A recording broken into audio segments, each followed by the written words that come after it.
selanjutnya refleksi Natal oleh Pendeta Eden Pleno dan Pendeta Sabsina.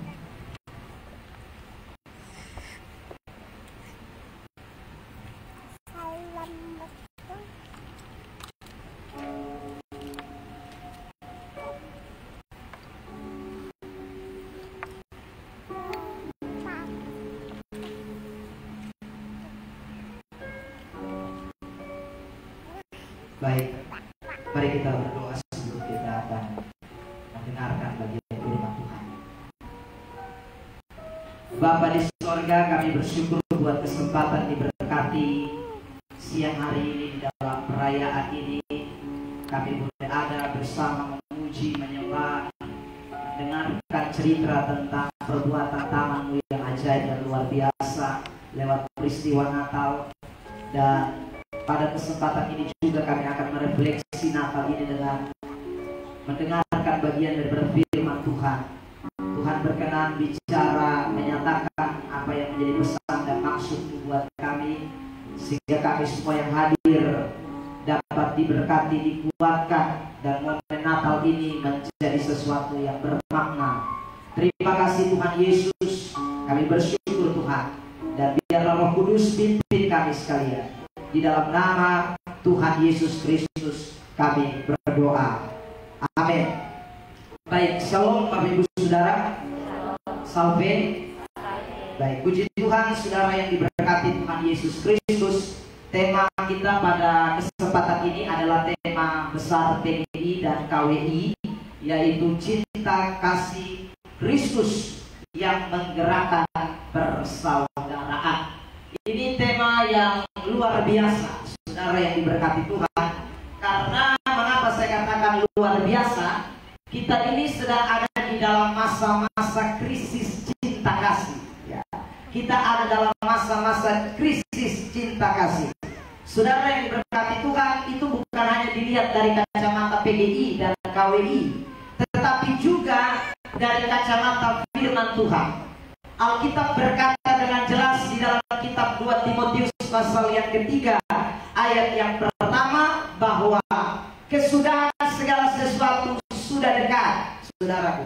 Dan dari kesudahan segala sesuatu sudah dekat ini, Alkitab memberitahu kepada kita bahwa keadaan kondisi manusia pada akhir zaman itu salah satu adalah mencintai diri sendiri.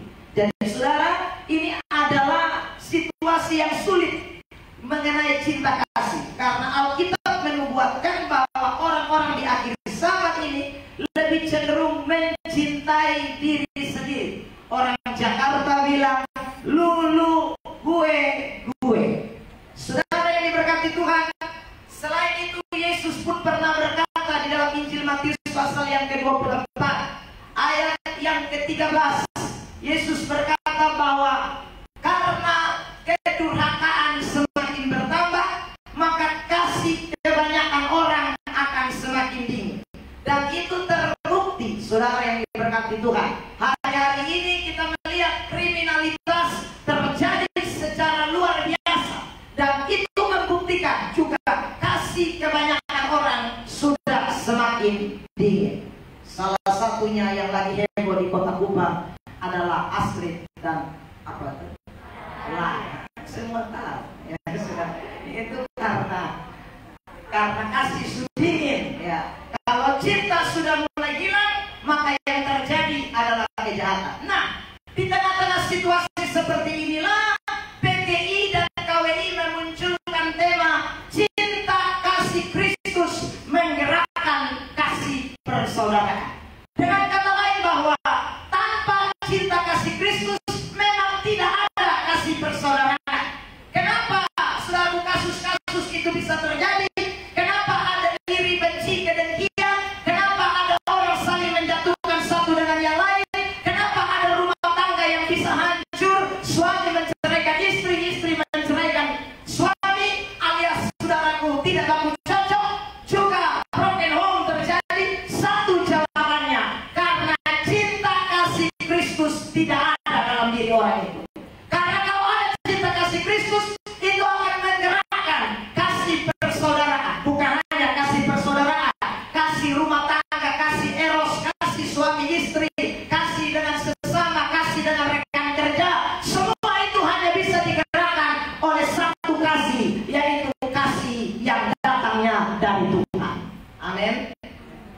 Amin. Tanya samping kiri kanan, itu kasih ada kosong. Bilang kalau dia bilang soleh ada, bilang pantas iri dan beta. Makanya tadi Romo bilang orang lain beli kipas angin, potong yang bata putar. Orang lain beli AC, potong yang kedinginan di rumah. Saudaraku, ya itu karena orang tidak digerakkan oleh cinta kasih Kristus. Nah, saudara, kenapa kok cinta kasih Kristus itu begitu kuat sehingga dia bisa menjadi penggerak orang mengasihi saudara yang lain? Ingat saudaraku, Alkitab memberikan catatan yang jelas bahwa tidak ada kasih di dunia ini yang seperti kasih Tuhan. Tidak ada. Ya. Kenapa? Karena kasih Tuhan itu adalah kasih yang sempurna, perfect. Itu yang pertama. Yang kedua, kasih Tuhan itu adalah kasih yang konstan, alias tidak berubah. Saudara, kasih Tuhan itu tidak pernah berubah. Anda dan saya bisa berubah-ubah, tetapi kasih tidak pernah berubah. Itu kasih dari Tuhan. Yang ketiga, kasih yang dari Tuhan itu, saudara, yang dikasih oleh Tuhan, selain sempurna, tidak berubah, saudara, kasih yang daripada Tuhan itu juga bersifat kekal selama-lamanya. Nah, karena itu saudara yang diberkati Tuhan, kita penting sekali memiliki kasih dari Tuhan. Tanpa kasih dari Tuhan, maka impossible kita bisa memiliki yang namanya kasih persaudaraan. Nah, saudara, saya ingin membuktikan dulu ayat-ayat seputaran tentang bagaimana kalau kasih Tuhan itu menggerakkan persaudaraan. Ini adalah bukti nyata dan kita mau untuk sama-sama perhatikan siang hari ini. Ciri yang pertama kalau orang itu dipenuhi dengan kasih dari Tuhan, saudara yang diberkati Tuhan, saya mau membaca bagian firman Tuhan yang sangat terkenal buat kita. Injil Matius pasal yang ke-27. Injil Matius pasal yang ke-22.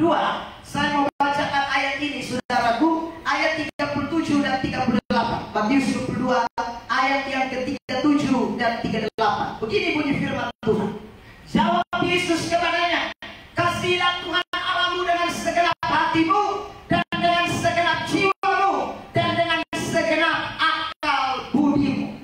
Itulah hukum yang terutama dan yang pertama." Ayat 39. Dan hukum yang kedua yang sama dengan itu, ini tidak beda.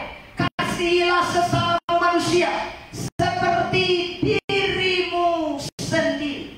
Jadi saudara, ini dua hukum di dalam kekristenan yang tidak bisa dipisahkan. Mengasihi Tuhan Allah itu sama dengan juga mengasihi saudara. Jadi tidak mungkin orang berkata bilang beta mengasihi Tuhan, tetapi dia benci dengan saudara. Dia tidak mengasihi orang lain. Itu tidak mungkin. Karena orang kalau berkata dia mengasihi Tuhan, mutlak dia mengasihi orang lain. Nah, saudara, ciri orang mengasihi Tuhan tadi dikatakan di dalam ayat itu adalah dengan segenap hati, segenap jiwa, segenap akal budi. Kalau dikatakan itu sama dengan perintah yang kedua, maka otomatis kita pun harus mengasihi orang lain dengan segenap hati, segenap jiwa, dan segenap akal budi kita. Dengan kata lain, saudara, yang lebih sederhana lagi, itu artinya mengasihi itu butuh pengorbanan. Tidak ada orang mengasihi tanpa pengorbanan. Kalau ada orang mengasihi hanya harap gampang atau harap imbalan, harap jasa, itu bukan mengasihi. Mengasihi itu butuh yang namanya berkorban. Ada amin? Saudara yang diberkati Tuhan. Dan saya tahu para dokter, perawat ini orang-orang yang sangat berkorban. Ya saudara, karena saudara di rumah sakit, kalau saudara di puskesmas tidak berkorban, bahaya. Ya, saudara yang diberkati Tuhan, karena pasien itu kan banyak ragamnya. Ya, saudara, susah kita tinggal banyak kadang-kadang. Itu saudara, jadi kalau orang tidak ada pengorbanan, itu akan susah melayani sebagai seorang perawat. Saudara yang diberkati Tuhan, yang izinkan saya untuk mengingatkan kita di momen Natal ini bahwa tanpa kasih persaudaraan, tanpa kasih Kristus, tidak mungkin orang bisa melayani dengan berkorban. Tidak akan pernah bisa. Karena itu saudara, ini contoh, ini patron yang kita tidak boleh lupakan. Cerita Natal harus menjadi sebuah cerita yang mengingatkan kita tentang kasih Kristus yang berkorban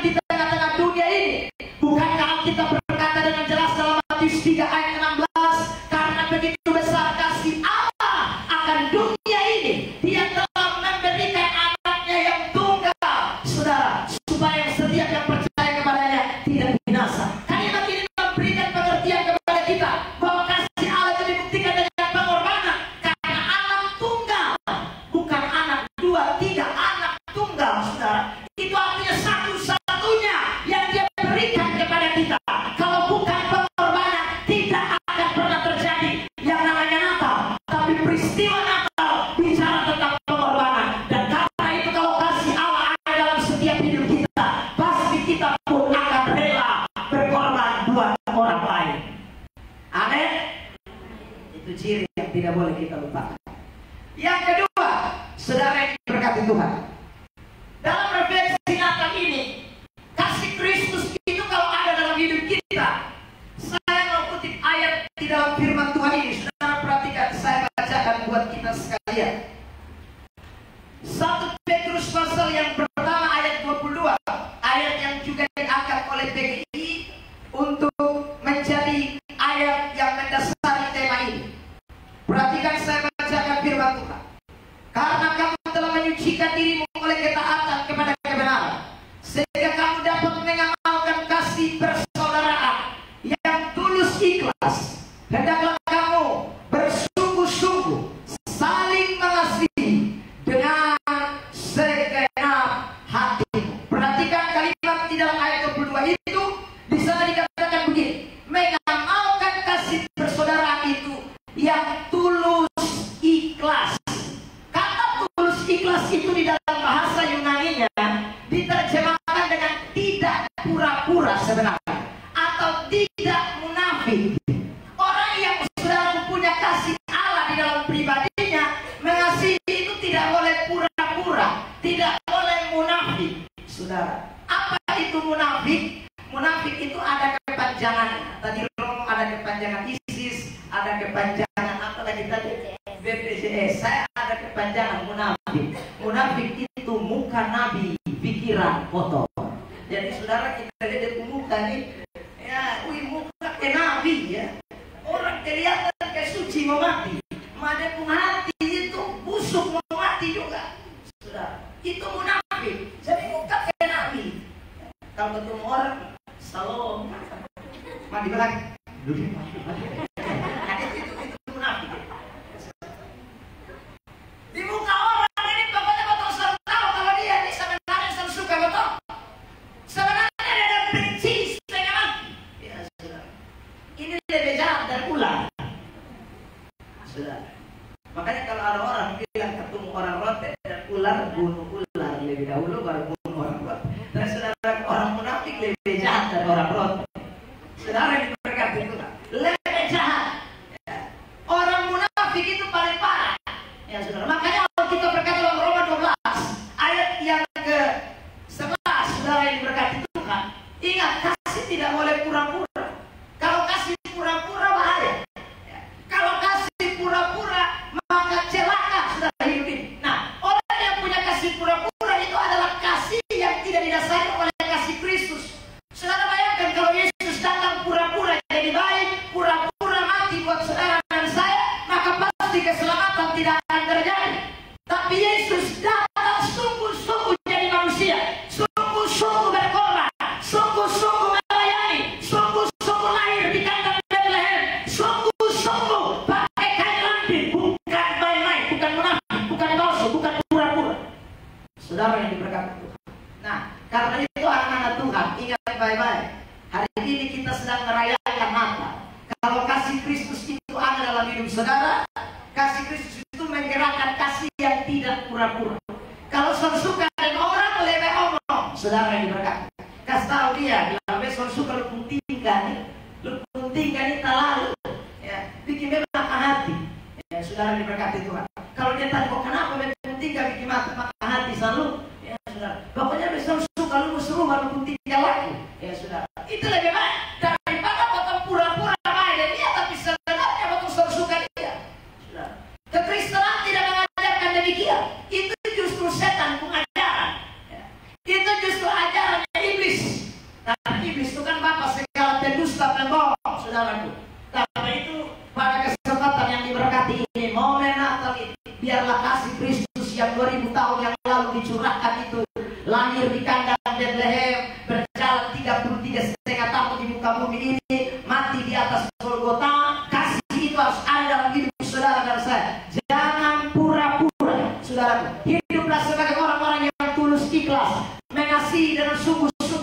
saudara, maka kasih itu akan mencerminkan yang namanya kasih persaudaraan. Saudara yang diberkati Tuhan. Yang ketiga, ciri daripada orang yang mengasihi dengan kasih agape atau kasih Kristus. Saudara, saya dalam refleksi Natal ini mau mengajak kita sekalian untuk memperhatikan firman Tuhan ini. Saudara, ayat ini mengatakan begini. 1 Yohanes pasal yang ketiga, ayat yang ke-16, 16, 17, dan ayat 18. Perhatikan, saya bacakan 1 Yohanes 3. Demikianlah kita ketahui kasih Kristus, yaitu bahwa Ia telah menyerahkan nyawanya untuk kita. Jadi kita pun wajib menyerahkan nyawa kita untuk saudara-saudara kita. Barang siapa mempunyai harta duniawi dan melihat saudaranya menderita kekurangan, tetapi menutup pintu hatinya terhadap saudaranya itu, bagaimanakah kasih Allah dapat tetap di dalam dirinya? Ayat 18. Anak-anakku, marilah kita mengasihi bukan dengan perkataan atau dengan lidah, tetapi dengan perbuatan dan dalam kebenaran. Orang yang memiliki kasih agape, yang menggerakkan kasih persaudaraan, saya ulang, dia rela berkorban. Satu. Yang kedua, dia tidak mengasihi dengan kasih pura-pura atau munafik. Yang ketiga, saudara yang diberkati Tuhan, berdasarkan catatan Rasul Yohanes di dalam 1 Yohanes 3 ayat 16, 17, dan 18, seorang yang mempunyai kasih agape, kasih dari Allah, itu dia akan mengasihi orang lain dengan tidak hanya dengan perkataan, tetapi dengan tindakan nyata. Saudara yang diberkati, kita semua ini biasa doa makan. Ya, dalam doa makan itu saya suka dengar orang berdoa begini, Tuhan Yesus tolong para janda, yatim piatu, fakir miskin, mereka yang terlantar di pinggir-pinggir jalan tidak bisa mendapatkan makanan seperti kami. Tuhan tolong berkati mereka. Itu namanya mengasihi dengan perkataan. Saya mau tanya saudara, sudahkah saudara lihat orang-orang yang begitu? Saudara pernah kasih nasi sebungkus di dia? Atau saudara hanya main doa? Itu namanya belum mengasihi. Saudara yang berkati Tuhan, orang mengasihi itu bukan hanya perkataan, doa baik, tapi kalau hanya ngomong, sama mau tolong mereka. Saudara, orang Kristen mesti punya tindakan nyata. Yesus tidak hanya datang melayani, saudara, lalu dia selesai berangkat ke surga. Tidak, tapi dia bukti realita nyata. Dia tidak khotbah-khotbah saja, saudara. Dia membuktikan memberi makan 5.000 orang, ketemu orang sakit dia jamah dan sembuhkan, ketemu orang yang sudah membutuhkan pertolongan dia kasih pertolongan. Itulah kekristenan. Jadi kekristenan tidak boleh hanya sekedar kata-kata, mesti bukti real. Itu orang yang mengasihi, saudara. Tapi kalau tidak ada kasih Kristus di dalam hidup kita, susah, saudara. Mengapa? Karena cenderung kita ini mau traktir orang yang traktir kita, mau saudara tuh memberkati orang yang memberkati kita, mau kasih orang yang kasih sama kita. Ini memang saudara tuh ciri kekristenan yang salah. Orang Kristen sekali lagi mesti belajar, itu baik yang tadi saya katakan. Tetapi lebih daripada itu, Anda dan saya kalau digerakkan oleh kasih Kristus, maka kita harus melakukan, bukan hanya sekedar berdoa, tapi juga mengerjakan bagian yang Tuhan percayakan kepada kita. Makanya Yesus pernah berkata dalam Matius pasal 25, nanti di akhir zaman dia akan pisahkan kambing dengan domba. Domba di sebelah kanan, kambing di sebelah kiri. Siapa itu domba dan kambing? Domba itu adalah mereka yang sudah melayani orang-orang miskin, orang-orang yang telanjang, orang-orang yang kelaparan, orang-orang yang membutuhkan pertolongan, orang-orang yang di penjara. Itulah orang-orang yang disebut dengan domba-domba. Siapakah kambing? Kambing itu adalah orang yang memperhatikan diri sendiri, kaya untuk diri sendiri, sudah makan untuk diri sendiri, senang untuk diri sendiri. Itu kambing ada di sebelah kiri. Dan Tuhan berkata dengan jelas,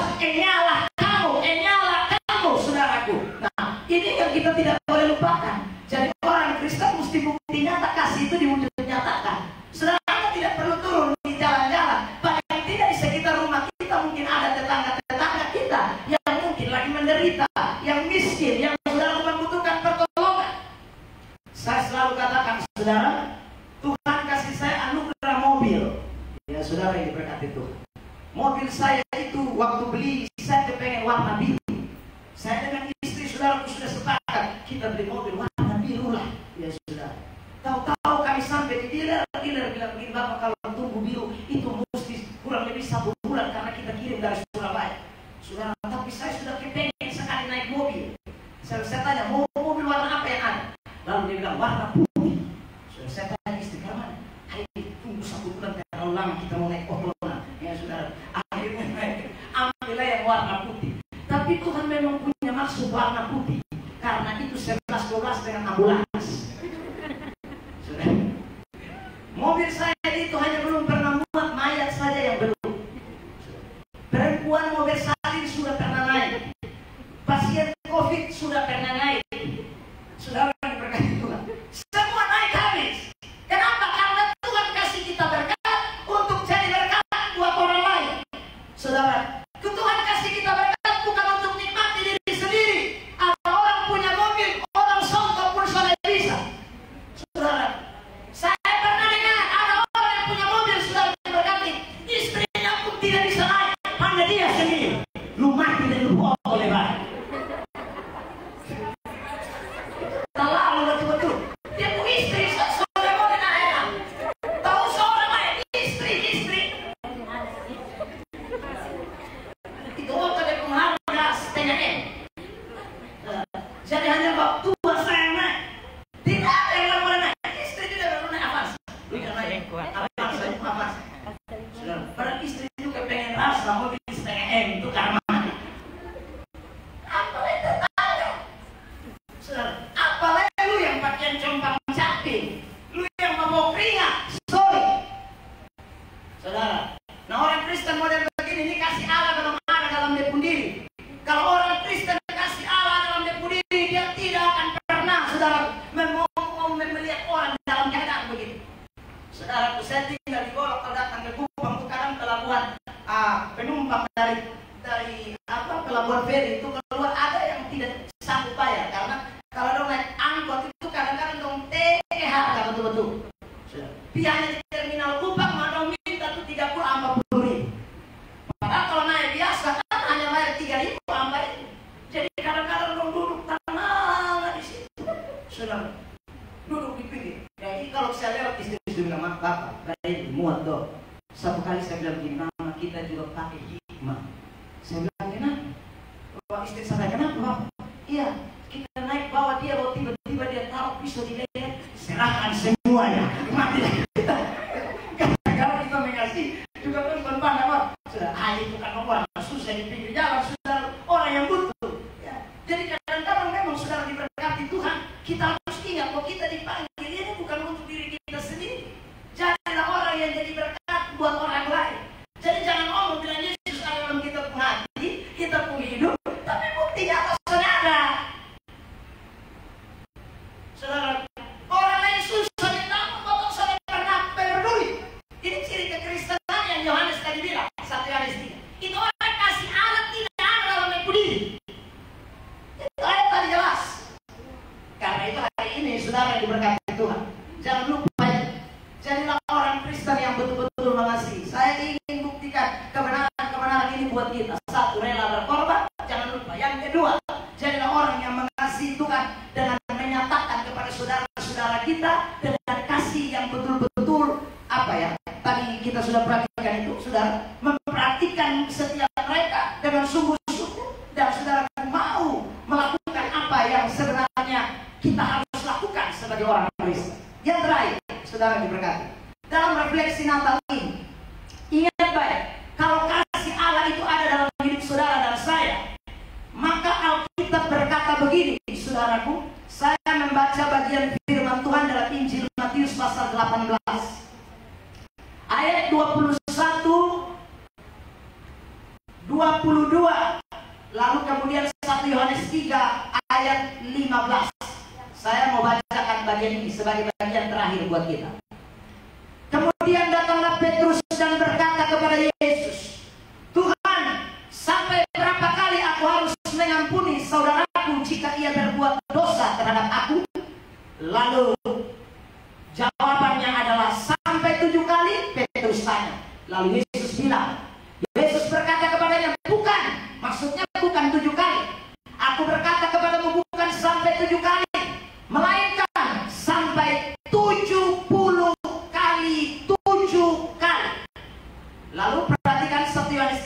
ayat 15. Setiap orang yang membenci saudaranya adalah seorang pembunuh manusia. Dan kamu tahu bahwa tidak ada seorang pembunuh yang tetap memiliki hidup yang kekal di dalam dirinya. 1 Yohanes 4 ayat 20. Jikalau seorang berkata aku mengasihi Allah dan ia membenci saudaranya, maka ia adalah pendusta. Karena barang siapa tidak mengasihi saudaranya yang dilihatnya, tidak mungkin mengasihi Allah yang tidak dilihatnya. Saudara, ciri yang keempat, yang terakhir, orang yang betul-betul ada kasih Allah dalam dirinya, dia pasti bisa mengasihi saudaranya. Kenapa? Karena dia akan mengampuni orang lain. Dia tidak menyimpan kebencian di dalam diri. Tidak akan. Saudara yang diberkati, tidak mungkin simpan kebencian. Karena kalau ada kebencian, Alkitab tadi bilang kasih Allah tidak ada dalam diri orang itu. Orang tidak boleh menyimpan kebencian kalau ada kasih Allah di dalam diri. Petrus pernah bertanya tadi dalam Matius 18. Saudara, dia bilang kalau mengampuni orang itu berapa kali? 7 kali. Kayak Yesus, angka 7 itu angka sempurna, angka perfect bagi orang Ibrani. Tetapi Yesus bilang bukan 7 kali, 70 kali 7 kali. Kali leto kali berapa? Saudara, artinya tidak ada batas. Mengampuni tidak ada batas. Karena Yesus sendiri mengampuni tanpa batas. Waktu Yesus berkata sudah selesai di atas kayu salib, dia bukan hanya mengampuni dosa kita hari ini, tapi dosa kita dulu, hari ini, sampai kita mati. Saudara yang diberkati Tuhan, itu kan kita harus jujur. Tiap hari sama kita yang tidak buat dosa. Kita tiap hari bikin dosa, tapi Tuhan ampuni, Tuhan ampuni, Tuhan ampuni. Tapi kadang-kadang orang salah sedikit saja potong simpah ini. Ada yang bilang ingat 7 turunan besok kenal dulu. Saya mau bilang Anda dengar baik. Anda ini kan tidak sampai 7 turunan, 1 turunan Anda sunat. Ya, tapi kadang-kadang kita sombong sekali. Kita punya 7 turunan, kita tidak akan pakai nama. Dengar ini, 7 turunan. Salah apa kok sampai 7 turunan? Ya saudara, kita pun kelakuan kesalahan ini kalau kita catat di satu buku semua. Tidak ada buku yang bisa buat. Tapi Yesus datang, dia tidak ingat satu titik dosa, dia angkat uang semua. Alkitab berkata seperti merahnya kerdis dia jadikan putih seperti bulu domba.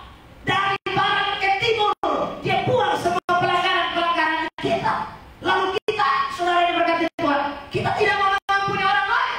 Padahal doa Bapa kami yang suka kita naikkan adalah salah satu isinya adalah ampunilah kesalahan kami seperti kami pun mengampuni orang yang bersalah kepada kami. Tapi kita doa habis, kita sakit hati dengan orang. Kita doa habis, kita kepahitan dengan orang. Kita doa habis, kita benci dengan orang bertahun-tahun. Hari ini saya mau sampaikan ini kebenaran. Kalau kasih Kristus ada dalam hidup kita, ada kasih persaudaraan. Karena kebencian hilang, rela berkorban pasti ada. Kita tidak hanya omong dengan kata-kata, tapi kita buktikan real nyata dalam tindakan-tindakan. Maka saudara, kasih persaudaraan itu akan begitu kuat dalam hidup saudara dan saya.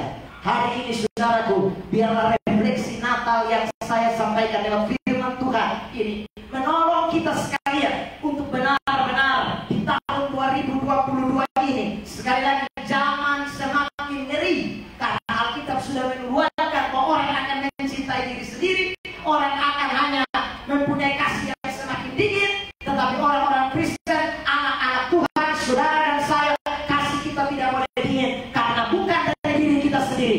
Kasih Allah, kasih agape, kasih yang besar itu telah dicurahkan buat kita sekalian. Tuhan Yesus memberkati kita dengan firman Tuhan. Mari kita berikan tepuk tangan yang terbaik dulu buat Tuhan Yesus Kristus. Dan saya kembalikan. Oke, satu pujian, baru kita akan berdoa mengucap syukur buat firman Tuhan.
kami, nyata dalam seluruh tindakan yang sudah firman Tuhan nyatakan. Meteraikan kebenaran ini, dan biarlah kami semua bukan hanya mendengar lalu melupakan, tetapi mempraktekkan, melakukan dalam seluruh kehidupan kami.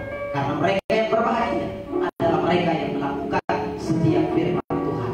Terima kasih Bapa, dalam nama Tuhan Yesus Kristus kami sudah berdoa. Semua kita yang sudah diberkati bersama katakan amin. Terima kasih Bapak Pendeta telah memimpin kita dalam refleksi Natal. Persembahan syukur. Matius bab 2 ayat 10 sampai 11. Ketika melihat bintang itu, sangat bersukacitalah mereka. Maka masuklah mereka ke rumah itu dan melihat anak itu bersama Maria ibunya, lalu sujud menyembah dia. Mereka membuka tempat harta bendanya dan mempersembahkan kepadanya, yaitu emas, kemenyan, dan mur.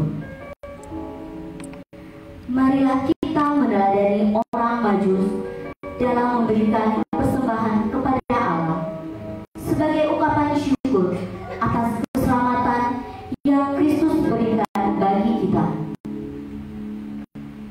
Mari kita berdoa.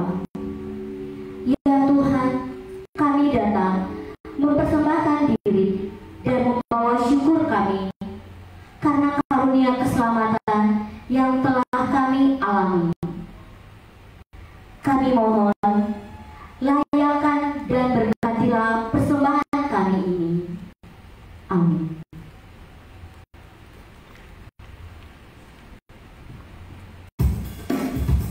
Kita nyanyikan bersama Alam Raya Berhutang.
Hadirin dipersilakan berdiri.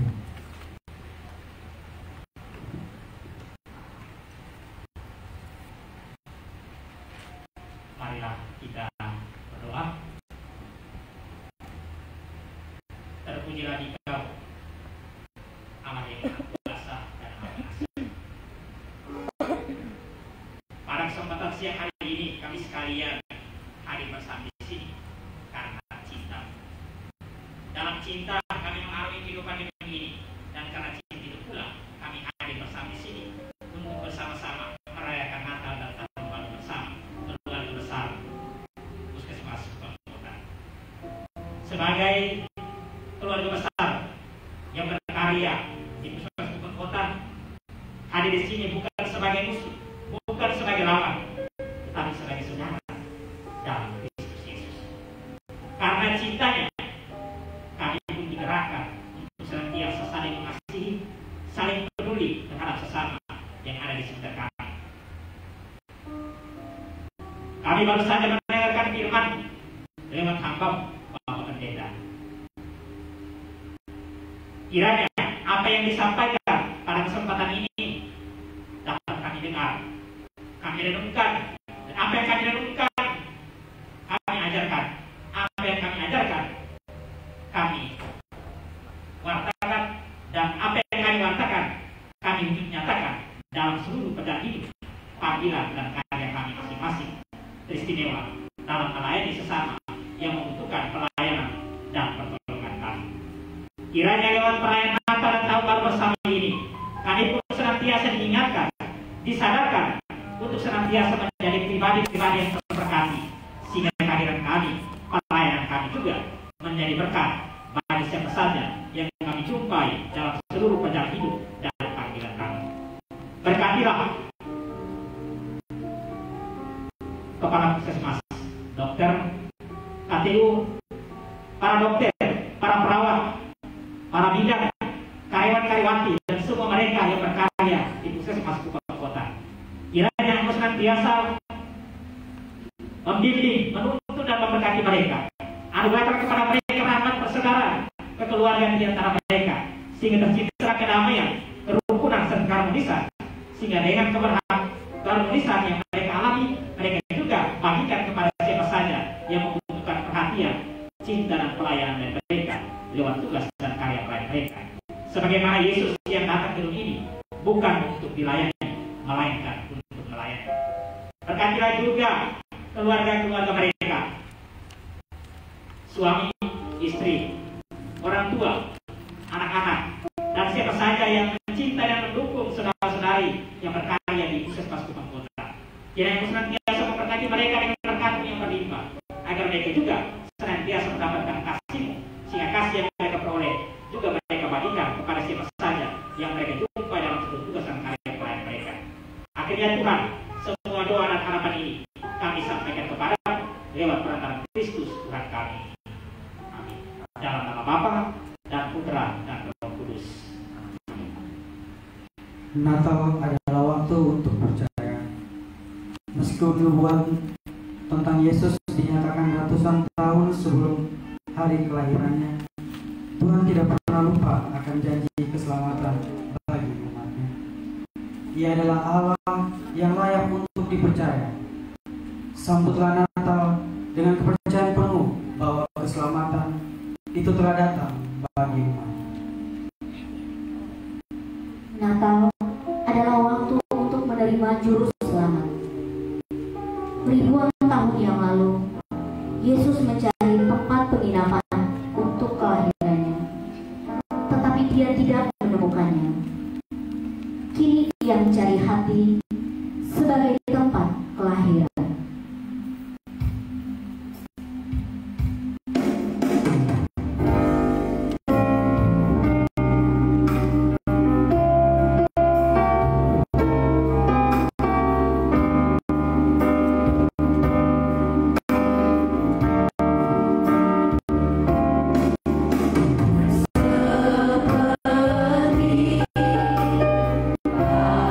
Seperti lalu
lagi idenya siapa hari ini mengenakan warna hitam?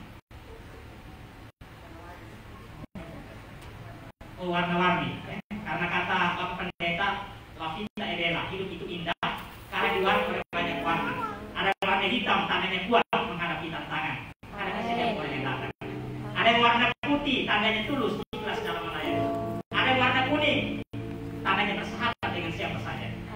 Ada yang warna merah, tandanya berani. Dan jangan lupa ada warna pink, tandanya romantis. Untuk keromantisan saya. Kalau bisa jadi madu, buat apa jadi racun? Sebagaimana kata Bapak Pendeta, hadapkanlah amarahmu bersama dengan terbenamnya matahari dan pancarkanlah senyum kasih bersama dengan terbitnya mentari. Sebelum berkat satu pantun untuk sahabat-sahabat saya. Kita adalah sahabat karena sama-sama melayani. Jalan-jalan ke puskesmas Kubang Kota, jangan berdua-dua. Jadilah satu, janganlah dua. Janganlah hati, jangan berdua.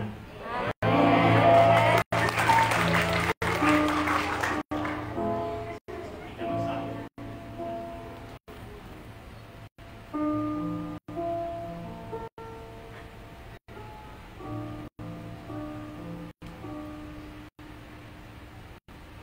Ulanglah dengan tekad yang telah kamu nyatakan dengan keyakinan yang sungguh akan pertolongan Allah, dan wujudkanlah kasih dan damai Allah dalam hidupmu.